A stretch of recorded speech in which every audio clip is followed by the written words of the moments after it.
On today's show, Republican Senator Lindsey Graham suddenly dies, and it triggers an explosion of conspiracy theories online. We're going to walk through them. We will talk about how these theories take shape, why millions of people are posting about it, and we'll also explore whether there's anything to those theories. Donald Trump then quietly dismantling a bipartisan election commission, which helps keep American elections running. Almost nobody noticed. It is a very important story.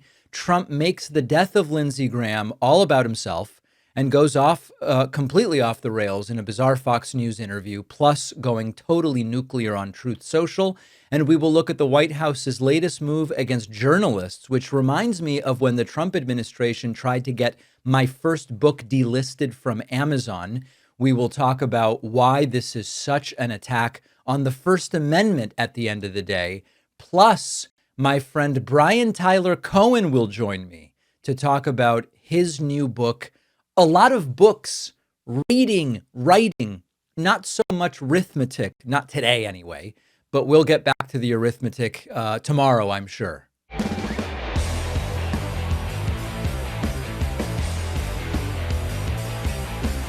Republican Senator Lindsey Graham suddenly died within hours of returning from Ukraine at age 71. And this has unleashed a wave of conspiracy theories across social media.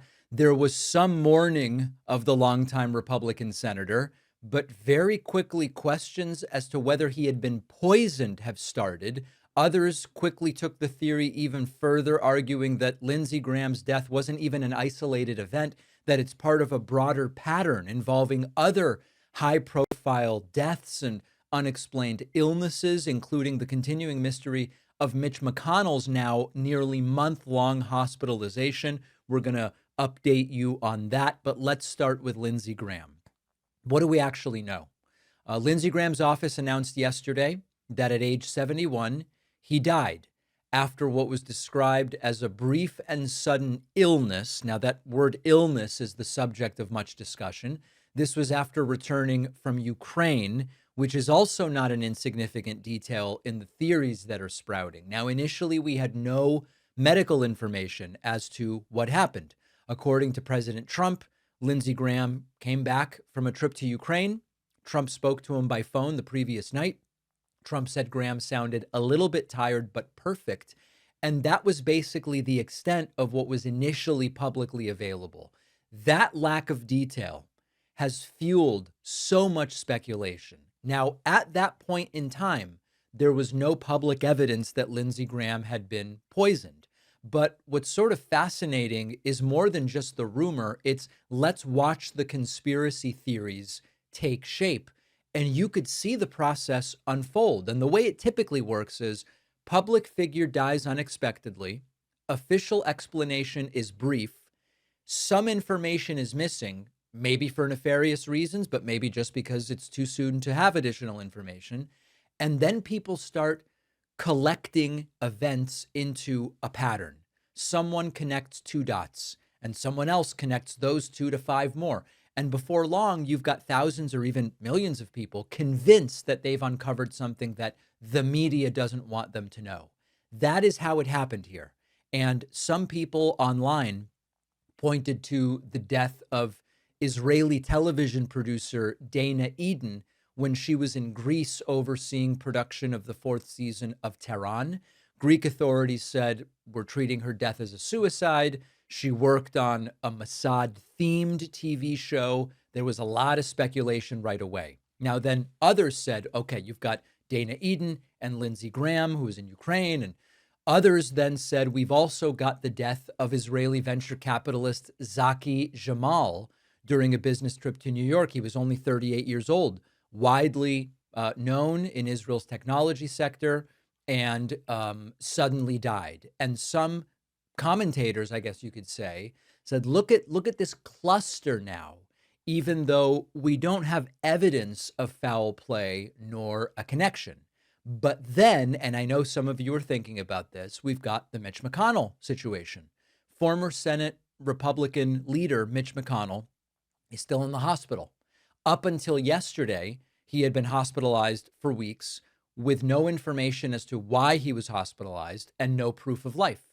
And even the Associated Press sort of noted, hey, listen, Lindsey Graham's death is coming during a period where there's concern about transparency around the health of members of Congress, and there's the McConnell thing. Now, before we get back, because I'm gonna sort of do a follow-up on each of these, I'm planting some seeds, and then we're gonna see whether anything grows. There's another piece, which is that Kash Patel tweeted out about Senator Lindsey Graham, a devoted public servant, et cetera, and mentions the FBI is assisting local authorities and has made every necessary resource available. And this is when the speculation really grew, because initially, when it was sudden illness, why do you need the FBI for a sudden illness? Later, it was cardiac arrest, additional information. Why do you need the FBI for cardiac arrest? That's sort of weird. And this fomented the pattern. Now, I think that this is when media literacy becomes really important, because human beings are really good at recognizing patterns, and sometimes we're too good at it. And we have sort of evolved to connect dots, because if you missed a pattern on the savannah, could be dangerous. Next thing you know, you're getting mauled by lions. But that's an instinct that sometimes leads us to connect dots that don't really have anything to do with each other. And when you have an unanswered question, that's not really evidence of a conspiracy. Conspiracy theorists love to say, when you can't find evidence, that's part of the conspiracy because the evidence has clearly been covered up. Now, what is true is that there's been a serious lack of transparency around Mitch McConnell, which is growing the feeling that we are not being given all of the relevant information. Now, who could have done this? If we accept for a moment the notion that maybe Lindsey Graham was poisoned, who could have done it? One initial reaction was Iran. But then another idea developed, which is it's Russia making it look like it would be Iran. Why would Russia do it? Well, Lindsey Graham had announced that Trump agreed to this big sanctions bill against Russia. So all very mysterious, all very interesting. But now that I've built it up, let me kind of take it back down. We did ultimately get a medical report about what happened to Lindsey Graham, and it said he had an aortic dissection. Usually that's from many years of high blood pressure or an aneurysm, or it can be an inherited condition. And it also can be just from smoking and cardiovascular disease. Can you induce an aortic dissection with poison? Not really.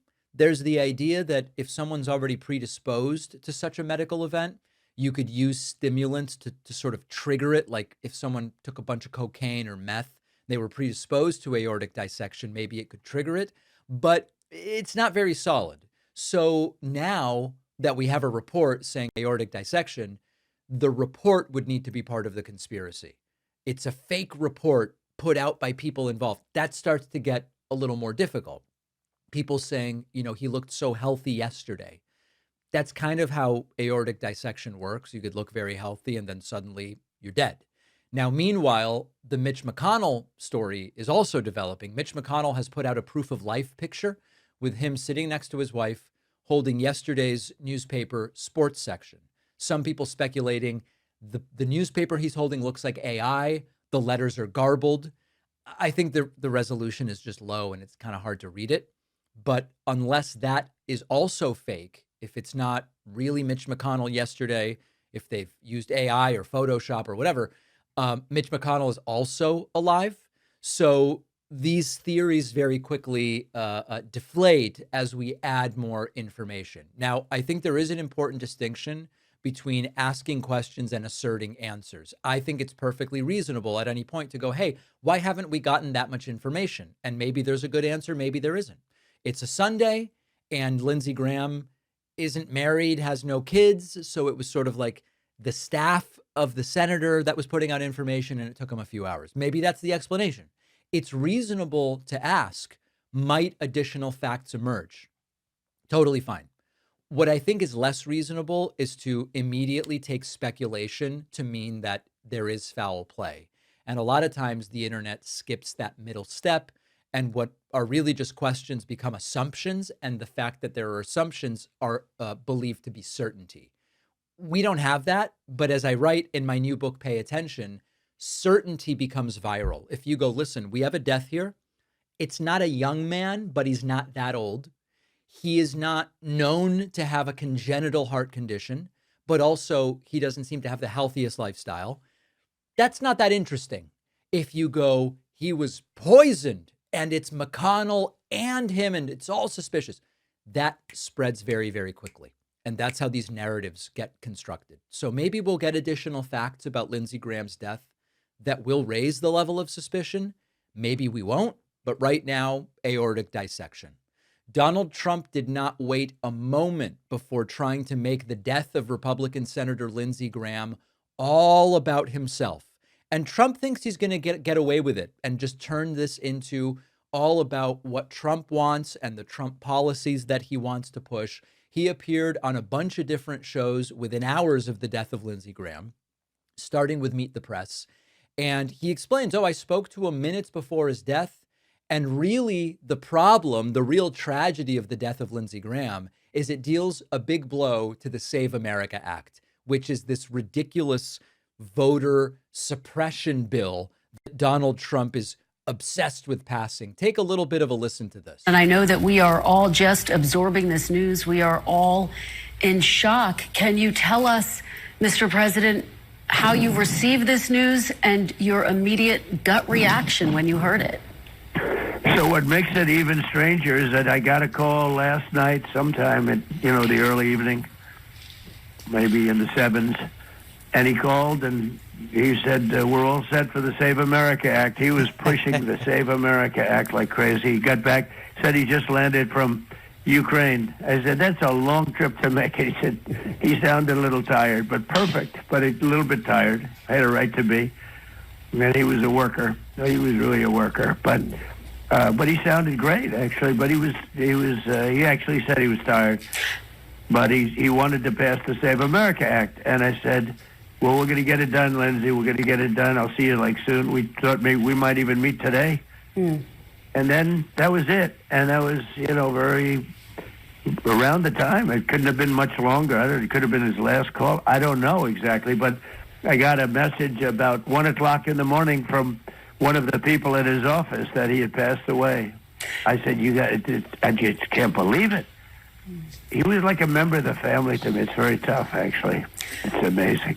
Mr. President, he was. President, it is just extraordinary. You just spoke with him last night. His office says he passed away from a brief and sudden illness. Are you learning any more details about how and why he may have passed? Did he tell you anything in that phone call, Mr. President, about not feeling well? No, he said he's a little tired. It was a long trip, many hours. And he had just gotten back.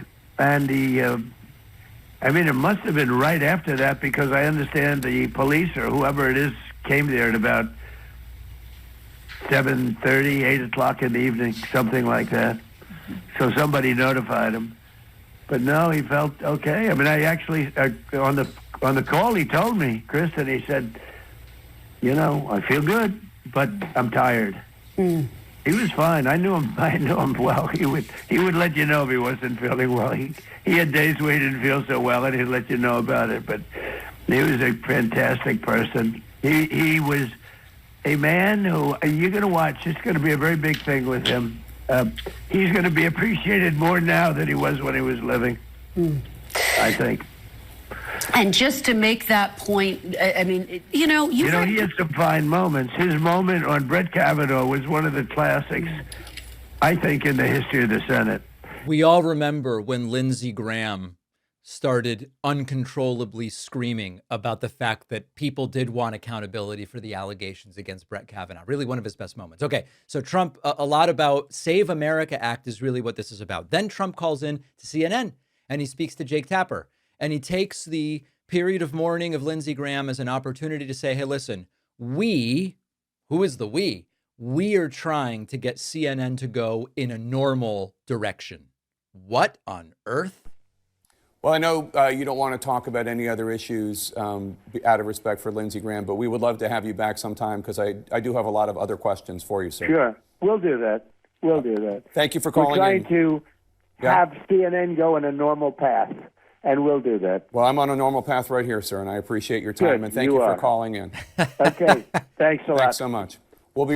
I don't think Presidents should be talking as though their role is to shape the direction of independent news organizations, but Trump wants to. And it's a very revealing exchange because it really reinforces this idea that in Trump's mind, news outlets exist on a spectrum. They go from acceptable to unacceptable, depending on how they talk about Donald Trump. And he's talking to CNN. He goes, we got to get you on the right path. Back to meet the press. Trump says, oh, I thought Lindsey would live forever. He was going to live forever. And but I have somebody that I like, but I'm not going to tell you who now because it's too soon. All right, fair enough. We will. I never track thought I'd it. be in this position. Yeah. I thought Lindsey was going to be living forever. I never thought. I said, Lindsey, you're going to live forever, and he was going to have a big victory. You know, he was scheduled to win by a lot. He had my support. And he was scheduled. He was going to win by a lot. He was going to have one of his best elections ever. And now he's got this. Terrible. Well, I had the great honor of being able to talk to him a couple of times this week, Mr. President. And as you can imagine, we talked about a lot of foreign policy. We talked about a lot of Iran. And in honor of him, I want to still have some of those conversations. Those were the conversations he wanted to have here. Yeah. And then finally, back to Jake Tapper, more about Lindsey. And he actually says, I think Lindsey wanted to keep the Ukraine war going. Just really paying tribute to the memory of Lindsey by going, I wanted to end the war. Lindsey wanted to keep the war going. As you just mentioned, he died right after returning to Washington, D.C. from a trip to Ukraine. It was his 10th trip there. He was a strong belief in interventionism, a staunch defender of Israel, staunch advocate for Zelensky. How influential was he with you when it came to foreign policy? Well, we disagreed a little bit, but overall, I'm a big Israel person. He was certainly that. I wanted to see the war with Ukraine end very quickly. I think he was more into keeping it going. Frankly, he was very, very militant having to do with that. But I was from the standpoint of 25,000 people dying every month. I didn't like that. And Lindsey, may his memory be a blessing, liked the idea of seeing 25,000 people a month keep dying. We had a little bit of a difference on that, but we really remember his memory. Trump really struggles to communicate in a way that seems normal, quite frankly, in these situations of mourning. But if you think this is bad, just wait until you see the tirade Trump unleashed on Truth Social. We'll get to that later. But first, and maybe most importantly, we are going to talk about this demolishing of an election commission that is so important to the country. That's coming up after the break. I never really thought sheets were something I would ever care about that much, but after switching to Cozy Earth sheets, I miss them when I'm in a hotel for the night. There's something about getting into a bed that is cool and comfortable that makes a bigger difference than you might expect. Sheets from our sponsor, Cozy Earth, are cool to the touch, soft but not slippery, and high quality but not too heavy. I've been using their bamboo sheet set made from bamboo viscose and designed to wick away heat and moisture from the body. And those keep me cooler at night. Unlike a lot of products that feel great for a week and then wear down, these really hold up. They're soft. They're comfortable. They've become one of those home upgrades that I notice every single day. Head over to CozyEarth.com and use my code Pakman for up to 20% off. The link is in the description. Before leaving a nasty and disgusting comment, listen to everything I have to say here before you attack me, okay? For years, Democrats have been stuck in a fight between two visions of the left. And you've got one vision that says just be reasonable, govern competently, don't rock the boat too much. And then the other side, or the other vision of the left, says burn it all down. If you're not with us on every issue, you're part of the problem. Let's do purity tests. Let's exclude people. Let's do bomb throwing. Now, I don't believe either of these movements is the future of the left. And in fact, I'm going to argue that both of these movements have already failed. Let's start with the center left movement. The problem with centrism isn't that it's evil, it's just uninspiring and it's not going to get enough done. And the theory was always that if Democrats managed the economy sort of responsibly and worked around the edges to expand opportunity a little bit and didn't sound too ideological, voters would reward them and it would all be fine. And sometimes that did happen, but eventually millions of Americans looked around and said, hold on a second, why does it feel like I'm still falling behind? Housing is less and less affordable. Healthcare is absurdly expensive. College costs are exploding. Corporate consolidation keeps accelerating no matter who's in the Oval Office. And so young people rightly stopped believing, hey, I'm going to end up with the same or better standard of living as my parents. So let's grant that the center had reasonable intentions. Sometimes the center governed competently, but it stopped offering people a compelling vision of a significantly better future. That was why the center left didn't work. Then we've got the other side. We've got, call it the activist left, the revolutionary left, the tanky left, the DSA left, whatever you want to call it. And some of their underlying critiques are actually correct. For example, corporate power really is too concentrated. That's an accurate criticism. Workers do deserve and need more bargaining power. True. Climate change is an existential problem. That stuff is all true. But somewhere along the way, that left allowed persuasion to give way to purity. And instead of coalition building, they decided we're going to gatekeep ideologically. And politics became this competition to see who can sound the most morally uncompromising instead of what can we realistically do to build a governing majority and get power, which is what I think is most important. And so this tanky left, revolutionary left, whatever you want to call it, became obsessed with symbolic victories. And it was a gift to Republicans. Are you with the defund the police movement or are you against it? And that sort of thing.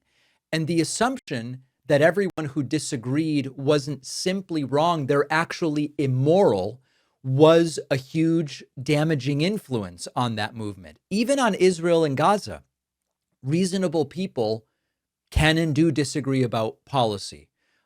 Who should control East Jerusalem and like really nitty gritty stuff. Parts of the activist left cross the line from just let's criticize the Israeli government, which people like me and others do, into what can be straight up anti-Semitic or at least dismissive of anti-Semitism. And that's not only a moral problem, I think it's politically self-defeating. If your goal is to build a broad coalition so that you can govern, rhetoric that divides doesn't really work. And then, you know, there were candidates that embodied this politics to a degree. You look at Graham Plattner. Graham Plattner's campaign, of course, imploded last week in disaster after multiple women came forward with various types of allegations up to and including rape. There were controversies about extremist imagery connected with his past, the Nazi tattoo, racist and sexist comments on Reddit. And his defense basically was, it's all fake, but I'm dropping out.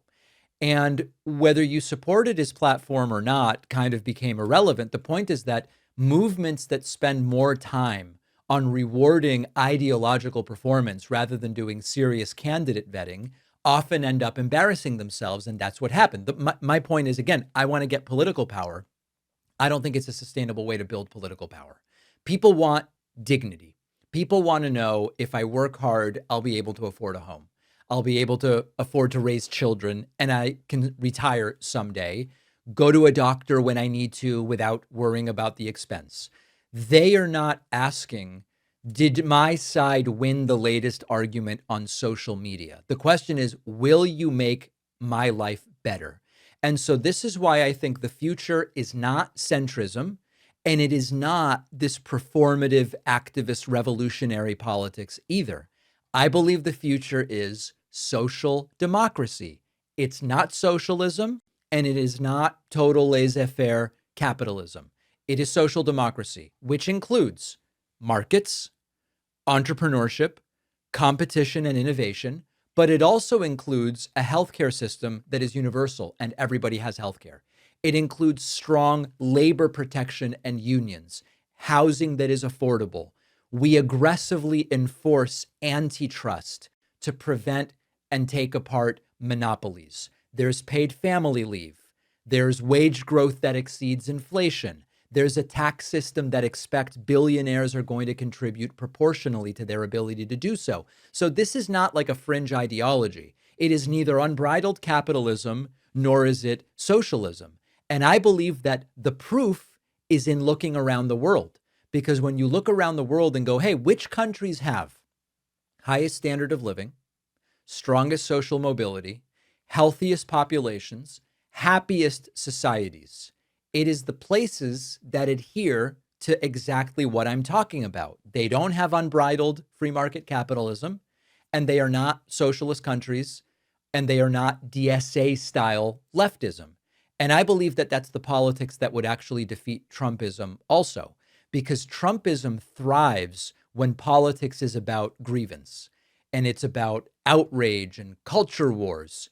These movements like Trumpism are way weaker when the politics is, hey, housing, prescription drug prices, childcare, retirement, corporate monopolies that we have to fight.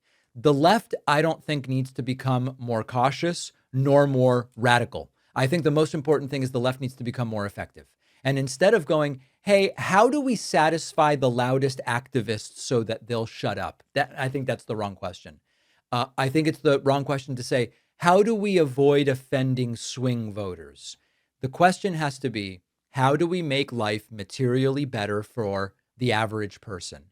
And election after election, that question has to be answered. And if Democrats do that, I think not only do Democrats win and get back power, I think movements like Trumpism, MAGA, and these sort of Republican movements, I think they lose their reason to exist and are deflated of all viability when something like what I'm describing is actually what is offered. Tell me what you think. There's enough here to anger everybody, but hopefully the underlying premise is coming through clearly. Donald Trump has been caught in a shocking election power grab. This is one of the most blockbuster stories of the weekend. It barely got any attention. This is a perfect example of a massive piece of news. Trump has now fired the bipartisan commissioners whose job it is to help America's elections run smoothly and securely. If you've ever wondered how millions of people come to believe things that aren't true, this is a story that really helps explain it, and it is barely getting any attention. Most Americans have never heard of the Election Assistance Commission. I argue that that's a sign that it has generally done its job. It's a small agency. It was created after the 2000 election to help states improve election administration.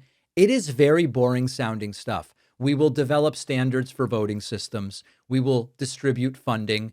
We'll provide resources for local election officials. And Congress deliberately structured it to kind of be boring. It's structured with an even split between Republicans and Democrats because the idea is public confidence in elections depends on both parties having a seat at the table.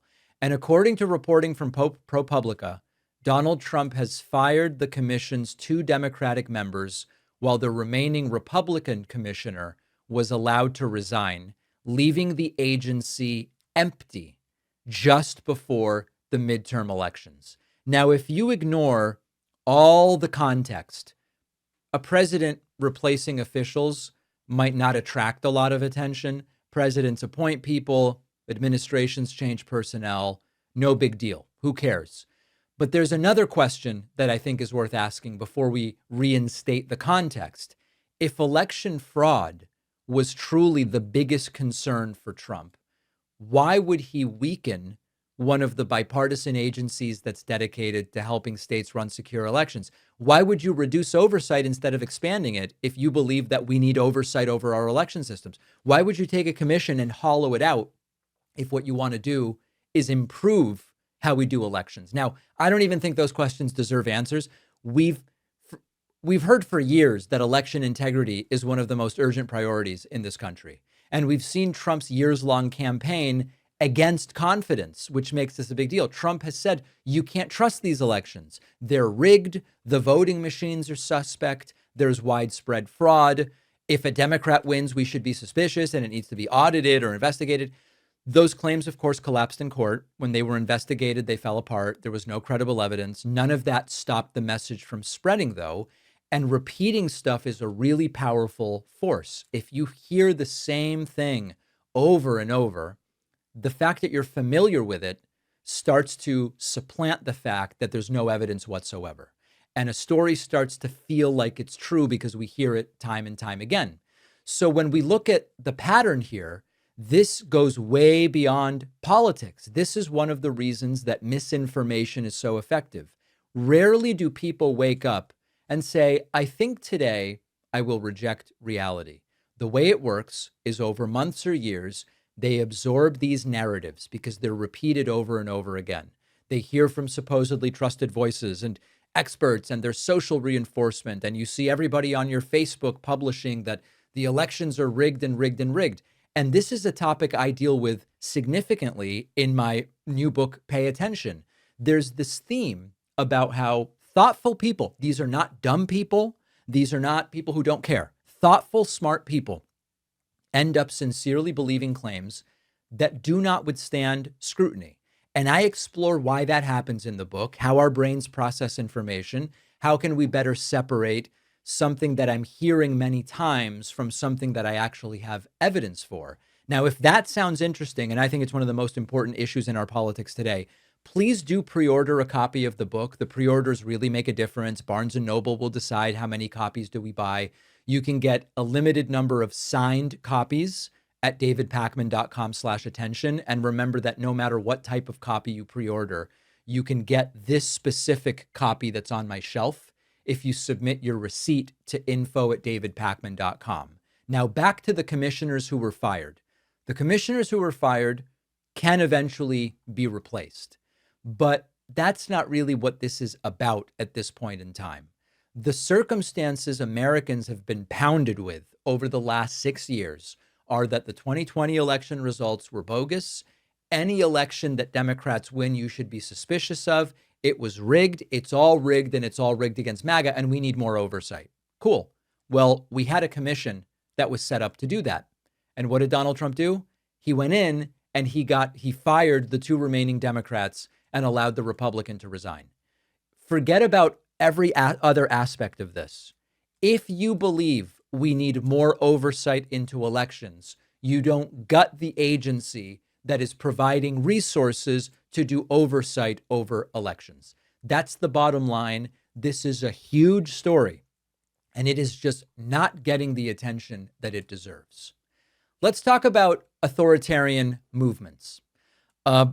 Every authoritarian movement eventually reaches the same conclusion, which is that facts are dangerous. Journalists who operate without restrictions are dangerous. Books are very dangerous. And if Trump had his way, like many authoritarians, there are stories he wishes you would never hear about, books he wishes were never published, and reporters he would love to just stop doing their job. And this is now becoming visible in how this administration is using the power of government. According to reporting from the New York Times, several reporters from the Times who write about security concerns involving Donald Trump's new Arab Force One, the Qatari Air Force One plane that Trump was gifted, have now been subpoenaed to testify before a federal grand jury. In some cases, federal agents showed up at the homes of journalists to deliver the subpoenas, of course, to intimidate. And maybe even more extraordinary, follow-up reporting from the New York Times says that White House officials directed FBI Director Kash Patel to oversee the entire investigation after Trump became enraged over reporting about this new plane. And this is, of course, not the way it normally operates. Normally, you have separation between the White House and the FBI. Here we have the White House telling Kash Patel, come to the White House and direct this entire thing from here. Now, every administration that I remember has investigated leaks involving sensitive information. That's part of governing. That's not the issue. The question is, how do you carry out those investigations? And for decades, subpoenaing reporters has been treated as an extraordinary step because journalism depends on sources believing, hey, I can speak to reporters without becoming the target. Because when these reporters are pressured, what is often the goal is to get reporters to give up their sources. And according to the New York Times, normally these leak investigations focus on identifying who in the government disclosed information. And the subpoenas directed at reporters are only used in really rare circumstances when all other investigative avenues have been exhausted. Watching this unfold brought me back to what happened a couple years ago. Maybe new viewers don't know this, but when I had a smaller audience, when my first book came out, the Trump administration pressured Amazon to delist my book along with some other books by left-wing authors. Now they failed. And my first book, The Echo Machine, became a bestseller anyway. But this was a very instructive lesson, which is that power doesn't always announce itself by banning stuff outright. What they often will do is pressure those who distribute the ideas. In the case of my book, it was, we're not banning the book, let's pressure Amazon not to sell it. In the case of journalists and sources, it's let's pressure the journalists to either give up sources or to be scared of even working with sources. We've seen it with law firms and universities. Are you sure you want to represent this client? Are you sure that you want to hire this professor? They do it with television networks. Are you sure you want to be paying to produce this particular show? And you can always explain away the individual episodes, but when you take it all together, there's a very clear pattern, which is make the cost of challenging those in power feel too high to be worth it. And this is one of the reasons I wanted to write this new book, by the way. This book is not about one politician or administration. It's about how do people believe things that aren't true? How is repetition often more persuasive than evidence? And all of those important issues. So as we see these stories unfold, now with the subpoenaing of Times reporters and all of this stuff, these really aren't separate stories. Taken together, pressure on journalists, attacks on independent institutions, attempts to shape the information that even reaches the public, these are all the conditions that hurt facts getting out and foment misinformation succeeding.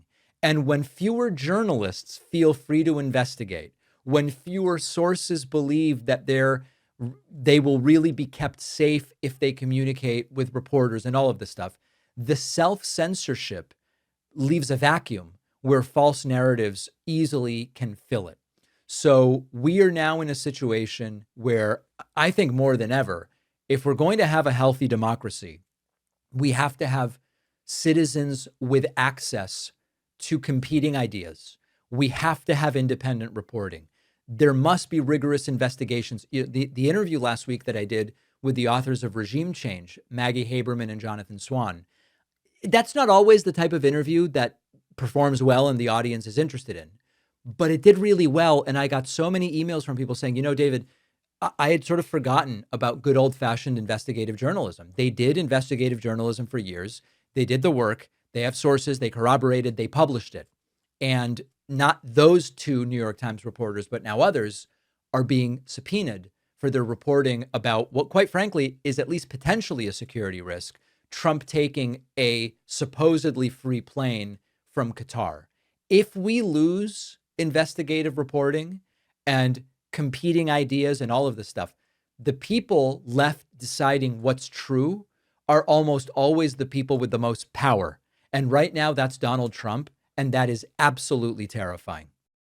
The David Pakman Show is an audience-supported program, and the best, most direct way to support the show is by becoming a member at joinpakman.com. You'll get the daily bonus show, the daily commercial-free show, and plenty of other great membership perks. Get the full experience by signing up at joinpakman.com. Well, Brian Tyler Cohen is here today, and he has a new book out tomorrow, the day after How to Wield Power in the Post-Trump World. Brian, always good to talk to you. David, great talking to you, man. What I love about this book is I've been focused more and more on the left needs a direct path to getting power and then wielding it effectively. And in fact, I did a commentary earlier in today's show arguing that a lot of the conversations and the way that the left has operated might be emotionally salient and it might perform well on social media, et cetera. But actually, it's not particularly useful in the interest of getting power back and then using that power to do things, get policies in place, and make things better for people. The structure of the book is very interesting because you go through, well, I'll let you explain it, but talk to us about how you came to say, hey, the getting and wielding of power is really an area that the left needs to focus on here. So I think the thing that's frustrated me, and I'm sure you, and I'm sure everybody who's watching and listening right now, is that we have watched for so long as Republicans have abused the power that they had, while Democrats effectively fail to wield it.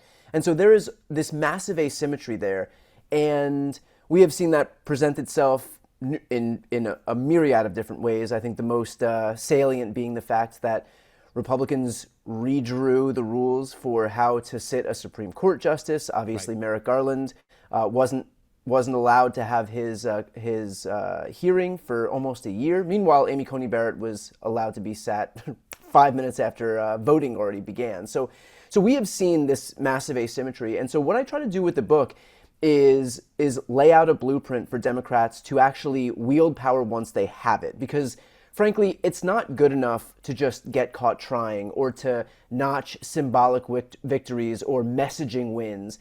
We actually have to push for meaningful, lasting change. And Trump has shown us through how he's barreled through everything. I mean, he doesn't listen to the Constitution or laws or attorneys or judges or any other branch of government. He does whatever he wants, but he does it for self-enrichment. And so my contention here is that given the fact that our institutions are not as sacrosanct as we were once led to believe, we can also barrel through these things, but we have to do it in a virtuous way. We have to do it so that we can actually deliver on climate change, on healthcare, on voting rights, on a just economy, and so much more. One of the things I find really interesting in the book, and hopefully I'm not reading my politics into it, is that you know, one of the debates that's happening on the left is, hey, there's this kind of like center left, and then there's the, use whatever phrase you want, activist left, revolutionary left, DSA left, and basically it's a battle to try to figure out which of those two.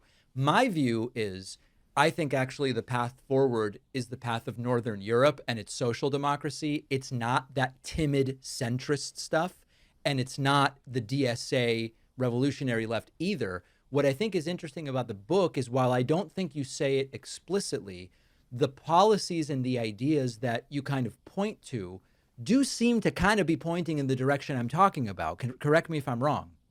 Yeah, look, I think that it's not necessarily about ideology, although I do advocate for some positions like Medicare for all, for example. I think it's crazy that we are living in the richest country in the world and that we're the only industrialized nation that doesn't have universal health care. Yep. A lot of it is more about making sure that we can actually accomplish some of the tasks that we set out to accomplish. Like we for so long see us getting to the 5-yard line and then something happens where we don't get there. Kyrsten Sinema gives a thumbs down, for the minimum wage vote, for example. So a lot of it is just actually recognizing that when our elected officials are in office, they are not in office to defend the institutions. They're in office to deliver on outcomes. And somewhere along the line, I don't know. I don't know whether it's like DC brain rot has set in, where these people feel like they're there to make sure that they can prop up these norms and traditions, and they forget about the people who sent them there and why they sent them there.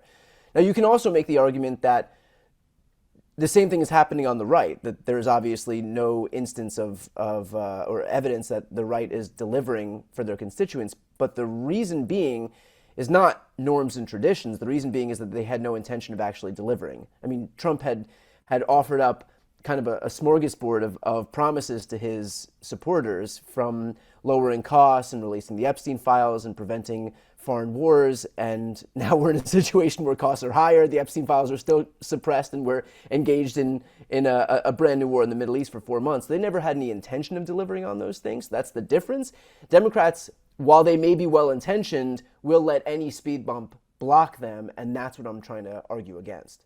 One of the things that I think is interesting to think about is that a lot of the discussion today is about what to do on the assumption that MAGA controls the Republican Party. But we may have a situation in 2029 where it is not MAGA that is in control of the Republican Party. Now, this is regardless of who wins in 2028. The candidate in 28 may or may not be a MAGA type. J.D. Vance's chances aren't looking particularly good, although maybe he is still sort of the default until someone comes in and takes that place, maybe Marco Rubio or who knows. How important do you think it is for the left to have a plan that would be effective regardless of whether the opposition is MAGA? Because it might end up being something different. Totally. I mean, look, that is the North Star of this book. That's why I'm trying to have this debate now. If we're lucky enough to get power, if we're lucky enough to have the House, the Senate, and the White House, that's already a Herculean feat unto itself. Yep. We see how infrequent we have those opportunities. More often it's, even if we're lucky enough to win the White House, then we have one or no chambers of Congress, and then you really can't get anything done. And so if we're able to actually secure majorities across the government, I would rather use that time to hit the ground running and start getting stuff done, which is why I want to have this debate now, because so often we see Democrats take power and they say, okay, we've got power, time to impanel a commission, and that commission will come back in 18 months and deliver their recommendation, and then we're going to sit and think, have a good think on that recommendation for the next 6 months, and there you have it. I mean, that's 2 years down, and we could see the House change control from Democrat to Republican. And so I'd rather have this debate now and introduce into the zeitgeist the idea that Democrats need to fight, need to make sure that we're not more deferential to institutions than outcomes, so that when we get into power, we can start delivering on this stuff. We can figure out what it is we need to do and use what precious little time we have to actually get stuff done, so that also we can send a message to voters that when they give us their votes, when people vote for Democrats, it's actually worth it. Because I think for so long, there has been this sense of disillusionment among the electorate, and we're seeing it, we obviously saw it for Democrats in 2024. That's why so many people realigned to the right. And now we're seeing that same disillusionment on the right, where people are saying, like, look, I voted for a Republican. For a lot of people, it was their first time, thinking that Trump was going to deliver. And here we are in a situation where everything he promised, he's doing the opposite of. So if we can't show people that there is a reason for them to have offered up their votes to a certain political party, then we can't be surprised when those people just give up on politics altogether. There's all of these ideas that require having power that include, what about eliminating the filibuster? What about adding Supreme Court justices to the Supreme Court? Voting rights protections, anti-gerrymandering measures, a lot of really important stuff. If Democrats take the House in November and nothing else, those big ideas are going to have to wait a little bit. Yeah. What can and should Democrats do if what happens is they take the House back in November and now it's 2 years of Trump in the Oval Office, Republicans still control the Senate, but Democrats take the House back? What do? You have to use what little power you have, at least to begin investigating a lot of the corruption that we're seeing right now. I spend time in the book talking about accountability, and I think this was a part that it was a little bit difficult for me, because I was like, okay, do we focus on a proactive agenda?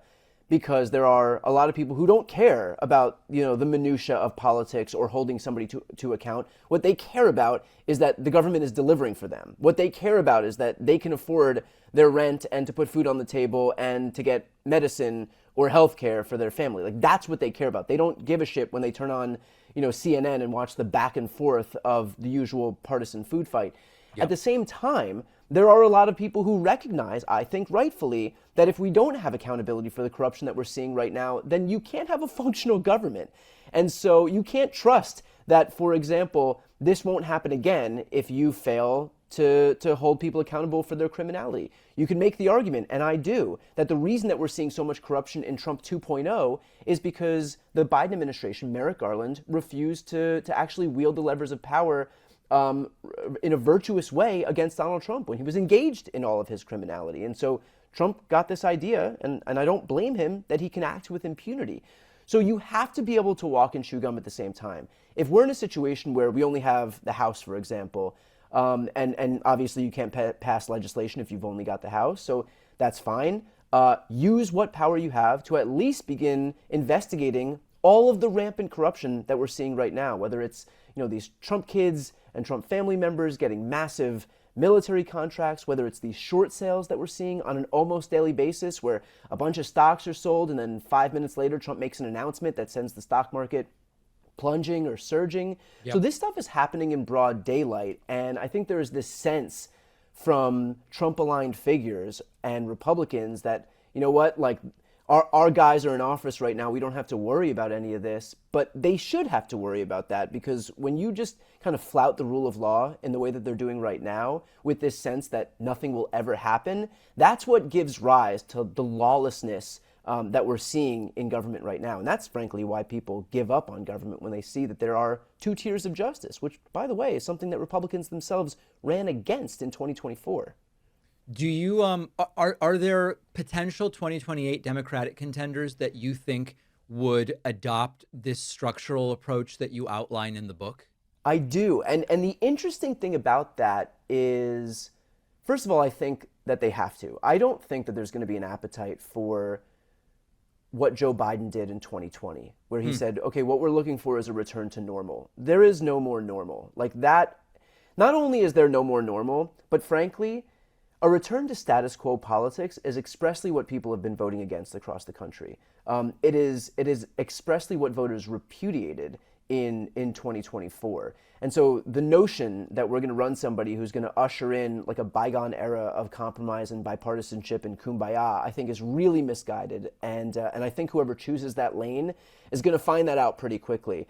But I think what's interesting is, even across ideological lines, I think that we're going to have candidates who run on this frame of, okay, we have to break the mold a little bit. I think, for example, if we see somebody like AOC run, and I hope she does, that she is not somebody who is constrained by the confines of establishment politics, obviously. On the flip side, even somebody who likens himself to or thinks of himself as an institutionalist like Gavin Newsom, I think that some of the lessons he learned from his own successful venture into redistricting, Prop 50, gave him the idea that, okay, this is the kind of stuff that voters are going to reward when you're not just doing more of the same, when you think outside the box and when you actually fight fire with fire. I think that is some positive reinforcement. So look, I think there's obviously an ideological difference between somebody like AOC and Gavin Newsom. Gavin Newsom's more establishment. AOC is certainly more progressive. But even across those ideological lines, I think both of them understand that what is going to be successful moving forward is kind of breaking the mold a little bit and figuring out how to deliver on outcomes, as opposed to just allowing norms and procedures and processes and institutions and the parliamentarian and the filibuster to dictate how we operate. Well, I think it is going to be a primary and an election, the likes of which we have never seen before. That is so. My likely prediction. The book, which I have here, is The Day After: How to Wield Power in a Post-Trump World. We've been speaking with Brian Tyler Cohen. You're still pre-ordering the book today, but it's out tomorrow. So it's sort of like you're just getting the book, I think is the right way to say it to people. Yeah, and it's available everywhere. Also, if folks are looking to see me in person, I'm going to be on my book tour. So I'll be in Washington, D.C. on July 14th. I'll be in New York July 15th, and I'll be in L.A. July 18th. And you can find the link to order the book at a raft of different retailers, or grab book tour tickets at briantylercohen.com/book. I'm buying up all the tickets myself, so people are competing with me for the. I want to make sure I control the entire. Yes, that's right. Congratulations on the book, Brian. Always good to talk to you, and we'll talk soon. David, thanks for the work that you do, and thanks so much for having me on. If you like this show, I would love for you to get my Substack writing. Each day, I'll send you a rundown of what's on the show, what's happening, what matters, why. It's free, no spam. Substack is also the only place where we own our data. So if we get censored on social media or on any platform, Substack's going to be the only way I can tell you what is going on. Sign up now at davidpakman.substack.com. A sickly-sounding Trump stunned Fox News hosts by alluding to Obama's a Muslim, but let's not talk about that. and Fox hosts were desperate to control Donald Trump. Now, this interview just hours ago on Fox and Friends was ostensibly to honor the memory of deceased Senator Lindsey Graham. Trump ranted, raved, and just generally made no sense, like a complete clown show. The hosts tried and very seriously failed to keep him on topic. And here is Trump talking about how Obama was terrible on Iran. And he was on the Iranian side because he's well, let's not say. Trump stopping short of saying he's a Muslim. If you look, for 47 years, they've been tapping people along, presidents. Every president got tapped along, didn't do anything, and they became more and more powerful. This should have been done 47 years ago. Shouldn't have been allowed to start. But Clinton let him go, and Bush let him go. Everybody let him go, and Obama was the worst of all because Obama actually went to their side. Obama, because, you know, he's a, well, let's not say. Let's leave that for another time. He was terrible. And of course, there is Trump suggesting Obama was on the side of Iran, not the United States, because Obama's well, let me not say he's a Muslim. The most sort of stupid aspect of this is that Trump's best hope is a deal with Iran that isn't even as strong as the one Obama got. So what's just like beyond belief is, if you just go like, let's just for a second theoretically accept everything Trump is saying. Obama was on the side of Iran during that negotiation because Obama's a Muslim and he likes Iran better than the United States. Even if you accept all that, Obama still ended up with a stronger deal than the best scenario Trump is likely to get, because it has been disaster after disaster with Trump in trying to get anything back in place. So if Obama's deal was the result of Obama being a Muslim with secret loyalties to Iran over the United States, why isn't Trump going to get even as good a deal as that? It's pathetic. It's humiliating. It's all made up. This is a president who's speaking this way. Trump again talking. Remember, this interview was supposed to be about Lindsey Graham. Trump goes, we need to be reimbursed for the Strait of Hormuz. We're going to get paid. Is it open or closed? Nobody knows. We hit him very hard last night. Every time they send a drone, we hit him very hard. The war that is over is involving people hitting others very hard. Wow. But we had a deal. What nobody knows, we had a deal. It was a done deal. And then they broke it. They always break it. We've had 10 deals with these people. Nasty. And so we're just going to hit them very hard. And we're gonna keep the Strait, and we'll probably run it. We'll become the guardian of the Strait. Maybe we'll call it the guardian angel of the Strait. And we should be reimbursed for that. When we do that, we're going to be reimbursed because the other nations are very wealthy. They're on our side. And we can't be expected to do that for nothing, unlike we had for many years. You know, we guarded the Strait for 50 years more, and we never got paid for it. They made all the money, and the United States was just, they wouldn't. It's amazing. It's we never made. We guarded it for nothing, and now we're going to guard it. We're going to get paid for guarding it, a lot of money. But we just. This is a delusional person. This is a person who is completely disconnected from reality. And remember that it was all over. And now Trump's back to, we're hitting him hard. We're going to figure out what's going to happen with the Strait. You signed a letter 3 weeks ago. I thought we were done with this. But of course, we're not. It's the most ended war in history, which is back on. Donald Trump, in a moment of totally criminal egocentrism and mania, says that no one understood better than Trump how the ear bleeds. And this is, of course, related to the Butler, Pennsylvania assassination attempt against him. He's just so smart. He knows all about the ear. They saw what was happening. Everybody saw very quickly. I knew exactly what was happening. There was nothing. It was amazing how I understood exactly. And I knew it was the ear. They thought it was all over because the ear bleeds. Some little fact. You'll ask your doctor who's fantastic, by the way, just gave the report on Lindsey. He's such a great guy and such a great doctor. But you'll ask him, it has to do with cartilage. The ear bleeds more than it's got to do with cartilage. So I got hit in the ear, and it was a bloody mess. But I knew I only got hit there, and they thought I got hit at many different locations because of the blood, the amount of blood. And, they blew it. They blew it because of the one thing. Just random words. And then finally, just to give you a sense that really this tells the story of the entire interview. Here is Lawrence Jones desperately trying to get a question in, desperately trying to slow Trump down. Because remember, they're supposed to be remembering Lindsey Graham. And Trump is ranting about the Save America Act and proof of citizenship. Lawrence Jones simply can't do it. Years, and if you terminate the filibuster, everything goes away, and we do anything we want. We pass everything we want, and the Democrats are going to do it. And he started to see that because he was against, because everyone's sort of against. Not everybody, 20% were against. He was one, and now he was starting to say, terminate the filibuster. Otherwise, we're going to have, these continued ridiculous, crazy, Trump deranged.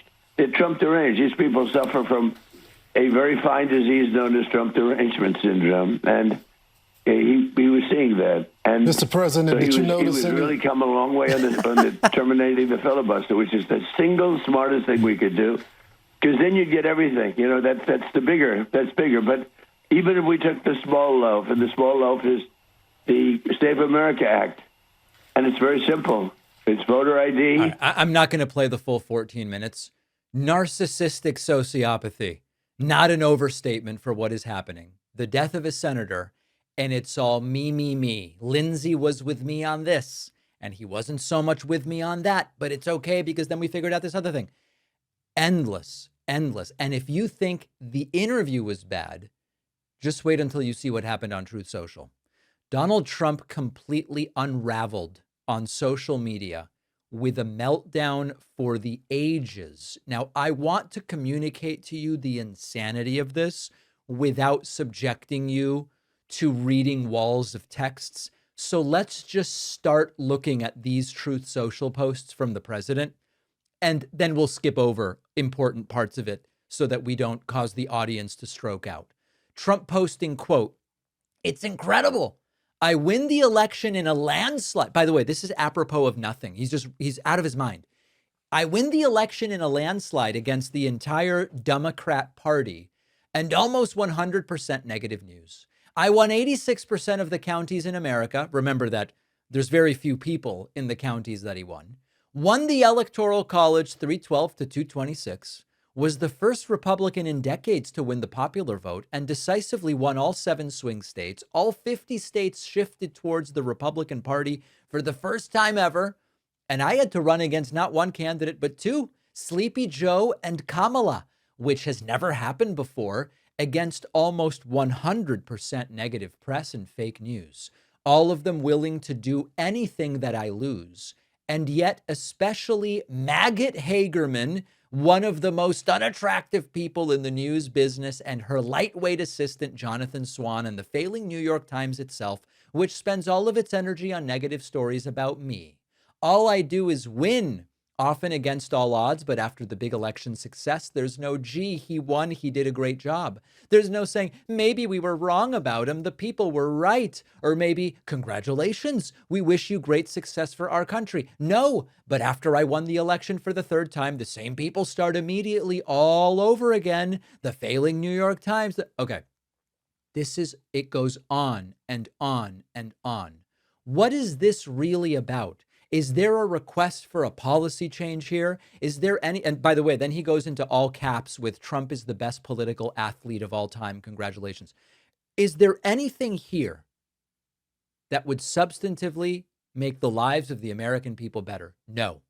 They should acknowledge that I really won in 2020. They should be crawling on their hands and knees about how I'm a great political athlete. They should be praising me. There should be no investigative journalism or critical reporting about me. It should just all be rah, rah, rah, Trump, Trump, Trump. This is a dangerously delusional man.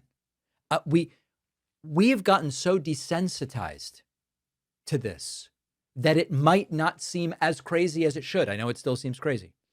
This is a major problem. Trump continuing with other posts, quote, "I would often say in speeches and otherwise, America will never be a socialist country." And I was 100% correct. It's so funny because how can you say that you are 100% correct about something that is forward looking? Has America ended yet? No.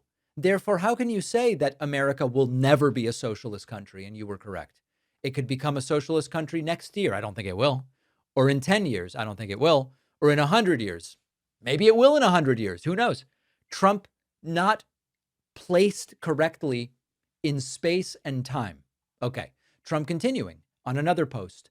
The radical left lunatics, often referred to as Democrats, have lost control of their party. They are being led by loud and unattractive people who have totally lost their way. Hopefully they will fight back and not let this sick communist ideology take over America.